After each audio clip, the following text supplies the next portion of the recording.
She's revolutionizing early childhood learning. Let's welcome Mialisa Bonta, founder and CEO of LitLab.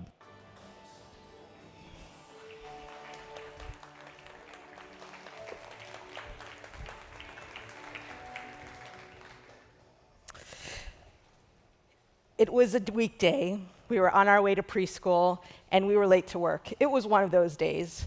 And my son, my 4-year-old son, decided to turn into an existential Yoda. "What are you afraid of, Mama?" Well, if you really want to know, I was on my way to strategic planning for my literacy organization, and he asked a seminal question for us. And what we really needed to be able to find out was, were we doing the right thing? 3 million children in the US so there are 9 million children in California, and over 60% of them are low income and in poverty. 75% of them weren't in childcare, and about 50% of them weren't even attending preschool. I said, what I'm really afraid of is Goliath. We are up against Goliath. There's a 30 million word gap. Children by the age of 4 who are low income experience a 30 million word gap compared to their higher income counterparts. And I'm afraid that I'm going to have to go in and tell my fellow warriors in early literacy that we've been going about this the wrong way.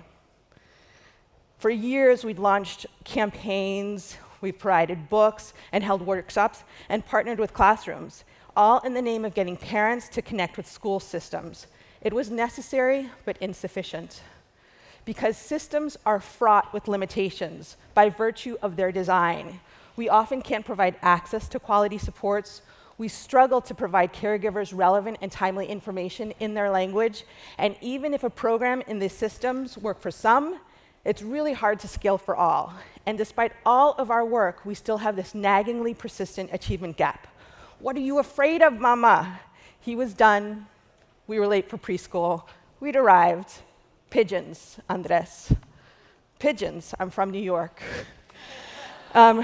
But I knew. He looked at me with his Yoda look, and he said, "Don't worry, Mama. You'll get them." I knew what he was saying to me was, go slay Goliath. So next, I went on to work, and for the first time, we asked ourselves as a team what it would look like if we were willing to declare that we were not reaching Goliath with our stones. You see, we'd forgotten a fundamental truth about parenting, that we as parents, especially when we are low income or second language learners or working parents, we want to be our child's first teacher. We want to be the brave one. And what we need isn't a workshop or a tip about talking to our teacher or a book to read. What we need is to be in control, to have tools to help us navigate the increasingly complex systems and even apps created to help our children learn. So we launched Kadapolis in October 2018 with this fundamental truth at the core of our design. We'd found our slingshot. Kadapolis puts the power of teaching and learning back in the hands of parents and caregivers. It's a mobile platform for early learners and their parents that turns using any device into a quality learning time. We do this by creating a space where parents in their own language have the ability to set a profile for their child, set goals, and complete assessments and scaffolding activities for them. And then they're able to have a curated set of apps, digital content, and on-screen and off-screen activities that they pair with. They then go on to be able to monitor their child's progress, which is a critical piece so that they have the power to be able to teach their kids. And then we provide personalized tips and feedbacks for their children over time through SMS texting. It's a solution that works, it's a solution that's private, and it's scalable. We were able to learn through a pilot that we did that there was a 12-month gain in just 3 months with children who were able to have the power of their parents teaching them, and that 90% of parents continue to stay engaged and activated in their children's learning.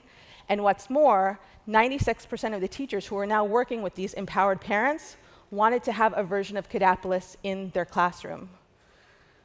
When we do this, when we move tools not from systems, not from schools or healthcare centers, but to the parent and put it in the parent's hands, we're able to change the cycle of poverty. When children are prepared for kindergarten They are able to graduate from high school. They earn about $2,000 more a month in income, and they're able to be housed. It ends the cycle of poverty. What would it look like if we weren't afraid? This is what it looks like. I'm Mia Bonta. Welcome to Kidapolis.